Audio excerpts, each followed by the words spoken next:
ஆண்டவரால் ஆசீர்வதிக்கப்பட்ட அருமையான தேவ ஜனங்களே, இன்று நாம் வாசிக்கக்கூடிய தலைப்பு என்னவென்றால் காலத்தின் விதைகள். வசனத்தை கேட்டு ஏற்றுக்கொண்டு 1:30, 1:60, 1:100 பலன் கொடுக்கிறார்கள். இவர்களே நல்ல நிலத்தில் விதைக்கப்பட்டவர்கள். மார்க்கு 4:20 1879 ஆண்டில் வில்லியம் பீலுடைய செய்கைகள் பார்ப்பவர்களுக்கு முட்டாள்தனமாய் தெரிந்தது. ஏனெனில் தாவரவியல் பேராசிரியரான இவர் 20 பாட்டில்களில் விதைகளை நிரப்பி அதை மண்ணில் புதைத்து வைத்தார். ஒரு விதையின் நம்பகத்தன்மையை பரிசோதிக்கும் பீலின் இந்த முயற்சியானது நூற்றாண்டுகள் வரை நீடிக்கக்கூடியது என்பது அவர்களுக்கு தெரியாது. ஒவ்வொரு 20 வருடங்களும் ஒரு பாட்டிலை தோண்டி எடுத்து அது முளைத்திருக்கிறதா என்று பரிசோதிக்க வேண்டும். விதைக்கிறதை குறித்து இயேசு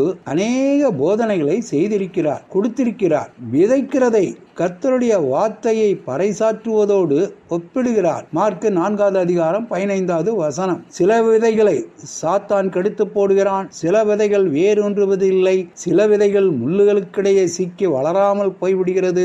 நாம் சுவிசேஷத்தை பிரசங்கிக்கும் பொழுது எந்த விதை பலன் கொடுக்கும் என்பது நமக்கு தெரியாது. நம்முடைய வேலை விதைப்பது மட்டுமே, அதாவது சுவிசேஷத்தை பிரசங்கிப்பது மட்டுமே. உலகமெங்கும் போய் சர்வ சிருஷ்டிக்கும் சுவிசேஷத்தை பிரசங்கியுங்கள். 16-15 வரை. 2021 ஆண்டு வில்லியம் பீலின் மற்றொரு பாட்டில் தோண்டி எடுக்கப்பட்டது. ஆராய்ச்சியாளர்களால் நடத்தப்பட்ட ஆய்வில் சுமார் 142 ஆண்டுகளுக்கு மேலாக விதைகள் உயிர் பிழைத்திருக்கிறது என்று கண்டறியப்பட்டது. நம்முடைய விசுவாசத்தை மற்றவர்களோடு பகிர்ந்து கொள்ளும்படிக்கு தேவன் நம் மூலமாய் கிரியை செய்தால் நாம் பகிர்ந்து கொள்ளும் வார்த்தை எப்பொழுது வேறொன்றும் என்று நமக்கு தெரியாது. ஆனால் நம்முடைய நற்செய்தி விதையானது ஒரு நாள் நிச்சயமாய் ஏற்றுக்கொள்ளப்பட்டு 1:30, 1:60, 1:100 பலன் கொடுக்கும். கூறினவர் கென்னத் பீட்டர்சன். நீங்கள் சுவிசேஷத்தை பகிர்ந்த அனுபவத்தை நினைத்துக் கொள்ளுங்கள். அந்த நபர்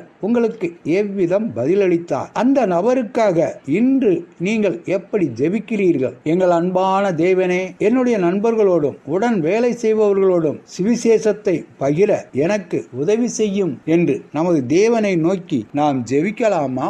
ஆண்டவர் தாமே நம் அனைவரையும் ஆசீர்வதிப்பாராக. ஆமென்.